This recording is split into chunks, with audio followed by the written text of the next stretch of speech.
मनुष्य एक अद्वितीय स्थिति है और ध्यान रखना शब्द स्थिति। एक जगत है मनुष्यों के नीचे पशुओं का, वे पूरे ही पैदा होते हैं, उन्हें जो होना है वैसे ही पैदा होते हैं। और एक जगत है मनुष्य के ऊपर बुद्धों का, उन्हें जैसा होना है वे हो गए, अब कुछ होने को नहीं बचा। और दोनों के मध्य में मनुष्य की चिंता का लोक है। उसे जो होना है अभी हुआ नहीं, जो नहीं होना है वह अभी है। इसलिए तनाव है, खिंचाव है।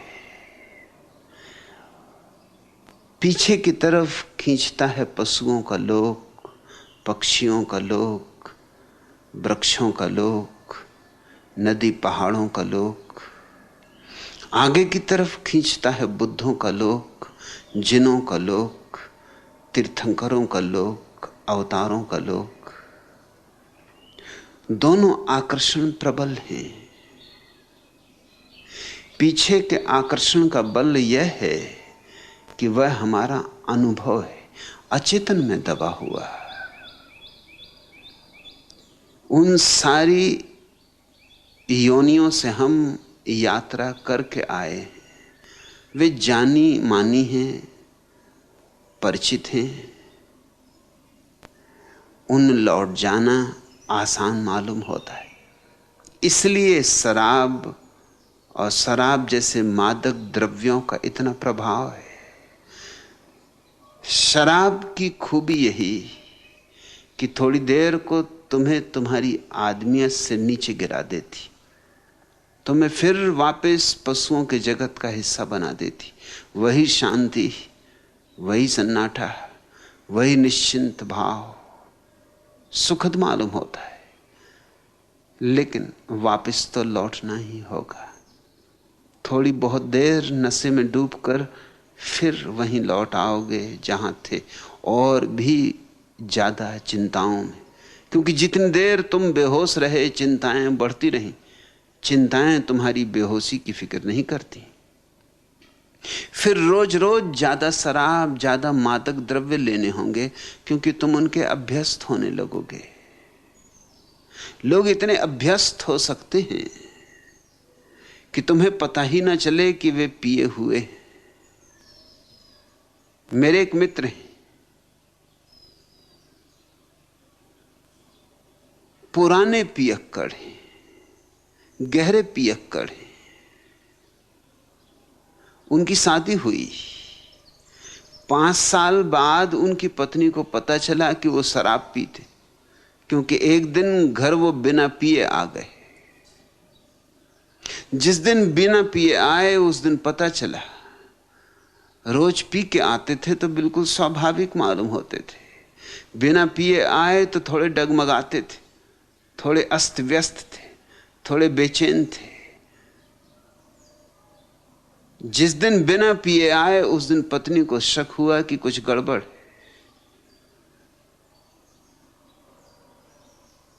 मैं उनसे वर्षों से परिचित हूं। कितना ही उन्हें पिला दो,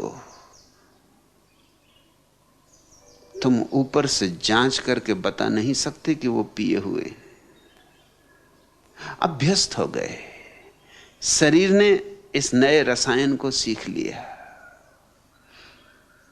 और फिर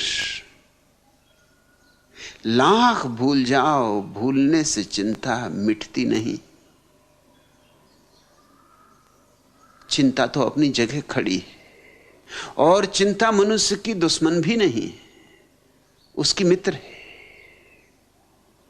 चिंता का कांटा ही तो उसे आगे बढ़ाता है, वही तो उसकी चुनौती है। सोमरस से लेकर ऋग्वेद के, आल्दुअस हक्सले के एलएसडी तक, आदमी निरंतर इस बात की खोज की है कि मैं वापस कैसे लौट जाऊं। कवियों के मन में बहुत आकर्षण होता है पक्षियों जैसे आकाश में उड़ने का मुक्त गगन, फूलों जैसे सूरज में खिलने का, वृक्षों की हरियाली, नदियों का कलकल नाद, सागर में उठते तूफान और आंधियां, आकाश में गरजते बादल और कड़कती बिजलियां। और कवि आतुर हो आता है लौट चले पीछे को। यह आकस्मिक नहीं है कि कवि, चित्रकार, संगीतज्ञ आम तौर से मादक द्रव्यों में उत्सुक हो जाते। इसके पीछे कारण है, वो पीछे लौटना चाहते हैं। और पीछे लौटने का एक ही उपाय है, हम कैसे भूल जाएं उस जगह को जहां की हम। मगर समय में पीछे लौटा ही नहीं जा सकता। एक बाप अपने छोटे से बेटे को समझा रहा था नेपोलियन का प्रसिद्ध वचन कि इस जगत में कुछ भी असंभव नहीं। उसके बेटे ने कहा रुको, 1 मिनट रुको, मैं अभी आया। मैं अभी सिद्ध करता हूं कि एक चीज निश्चित असंभव, मैं बहुत दिन से करके देख रहा हूं, संभव होती नहीं। वो भागा गया स्नान गृह में और वहां से टूथपेस्ट की डब्बी ले आया। टूथपेस्ट के ट्यूब को निकाल के उसने 2 जोर से पिचका के टूथपेस्ट बाहर निकाल दिया और अपने बाप को कहा अब इसको फिर भीतर करके दिखा दो, तो मैं मान लूंगा कि नेपोलियन ठीक कहता है कि जगत में कुछ भी असंभव नहीं। मैं तो बहुत कोशिश करके हार चुका। जो बाहर आ गया सो आ गया, फिर भीतर नहीं जाता। इस छोटे से बच्चे ने अपने ढंग से एक महत्वपूर्ण बात कह दी। छोटे बच्चे कभी कभी बड़ी महत्वपूर्ण बात कह देते। इसने यह कह दिया कि कुछ चीजें वापस नहीं लौटती और समय तो निश्चित ही वापस नहीं लौटता है। कोई उपाय नहीं है समय की यात्रा में पीछे जाने का। तो आदमी आगे ही जा सकता है, पीछे नहीं। पीछे जाने की चेष्टा में जितना समय गंवाया व्यर्थ गंवाया। उतना समय अगर हम आगे के पड़ाव की तलाश करने में लगाएं तो चिंताओं के पार हो सकते हैं, चिंताओं का अतिक्रमण हो सकता है। मनुष्य के भीतर बुद्ध होने की क्षमता है। आया है पशुओं के जगत से, मगर लेकर आया है गीत बुद्धों का। गाना है वही गीत, तभी संताप मिटेगा, तभी चिंता टूटेगी, तभी ये बिखराव हटेगा। हम इस दुनिया में जरूर हैं, मगर हम इस दुनिया के नहीं। हमें आगे जाना है, हमें पार जाना है। पार का बुलावा प्रतिपल आ रहा है। दूर का किनारा पातियों पर पातियां भेज रहा है। कब तक अनसुनी करोगे? कब तक पीठ किए रहोगे?